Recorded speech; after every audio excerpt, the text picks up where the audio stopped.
எதுக்கு உட்கார வைக்கிறாரு? லாட்டரி திரும்ப கொண்டு வரனா? இனி போட்ட முதலீடு யாருன்னா விஜய்க்கு முதலீடு பண்ணதே மாட்டினா 50,000 சொல்லிட்டு இருக்கோம்.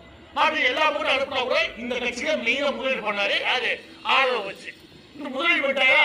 இப்ப வந்து மாற்றி வந்து ஒண்ணு லாட்டரி ஆரம்பிப்பாரு, கண்டிப்பா ஆரம்பிச்சு கெட்ட பேர் விட்டுருக்காண்டி இன்னைக்கு மாற்று வழி வச்சிருக்காங்க. அது என்ன அப்படின்னா இந்த சாராயம் இருக்குல்ல, எது லிக்கரு, எல்லா டாஸ்மாக் கடையிலும் என்ன சப்ளை போடுறத நிர்ணயம் பண்றதே மார்டின் மாஃபியா தான்.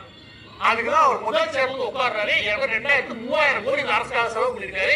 அது எடுக்காம விட மாட்டாங்க. இல்லைன்னு சொல்லி பார்ப்போம் விஜய். எதுக்கு இந்த ஆளுக்கு முதல் வருஷம் உட்கார வைக்கிறேன்? தப்புனா தப்புன்னு சொல்லணும்.